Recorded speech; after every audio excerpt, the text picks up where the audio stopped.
বিতর্ক শুরু হয়ে গেছে। আমি এ ব্যাপারে কোনো মন্তব্য করতে চাই না। আমি সফরে ছিলাম, এই সফরে মৌলভীবাজার থাকা অবস্থায় এই পত্রিকা থেকে এই খবরটা দেখেছি, বিস্তারিত জানিও না। আমি আগে ঢাকায় ফিরে যাই, আমার কমিশনে এটা আলাপ আলোচনা করে পরে এটা একটা আমাদের রিয়াকশন আমরা দেবো। এ ব্যাপারে আমি কোনো মন্তব্য করতে চাই না। তবে একটা বিষয় আমি ক্লিয়ারিফাই করার খুব প্রয়োজন মনে করছি। অনেকে আমি পত্রপত্রিকা দেখছি, অনেকে বলছেন যে একদিনে সব লোকাল গভর্নমেন্টের নির্বাচন করার সুপারিশ কেউ কেউ করছেন। বিষয়টি আমরা পরীক্ষা করে দেখেছি, এটা কোনো মতেই সম্ভব নয়। এটা কোনো বাস্তবায়নযোগ্য কোনো পরামর্শ নয়। দেখেন, স্থানীয় সরকার নির্বাচন মানে কি? 5টা স্তরের নির্বাচন: সিটি কর্পোরেশন, পৌরসভা, উপজেলা, জেলা, ইউনিয়ন পরিষদ। 5টা নির্বাচন।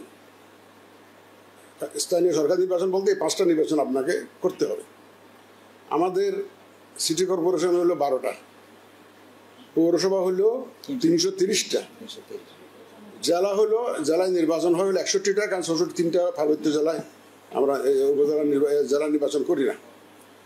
আমাদের উপজেলা হচ্ছে 595টা, 495টা, আর আমাদের ইউনিয়ন পরিষদ হচ্ছে 4595টা।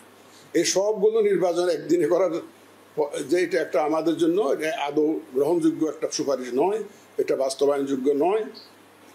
ইসি এটাকে কোনো বাস্তবায়নযোগ্য পরামর্শ বলে মনে করে না। এই 1 নম্বর কথা। 2 নম্বর, অনেকে আবার বলছেন জাতীয় নির্বাচনের দিন একসাথে স্থানীয় সরকার নির্বাচনে করা যেতে পারে, এরকম পরামর্শ কেউ কেউ দিচ্ছে। তো এটা ইকুয়ালি নট ইমপ্লিমেন্টেবল।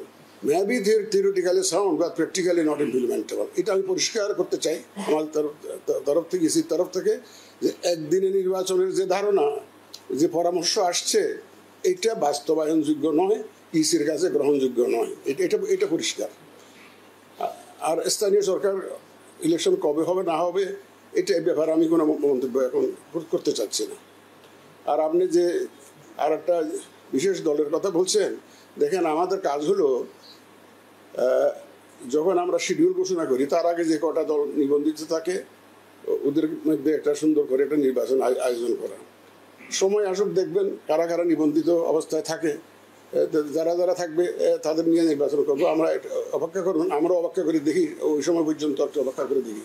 দেখুন, আমি আগে একাধিকবার বলেছি, 16ই ডিসেম্বরের ভাষণে মাননীয় প্রধান উপদেষ্টা যে বক্তব্য দিয়েছেন, জাতীয় নির্বাচনের টাইম ফ্রেম নিয়ে যে বক্তব্য দিয়েছেন, সেটা মাথায় রেখে ইসি কাজ করছে।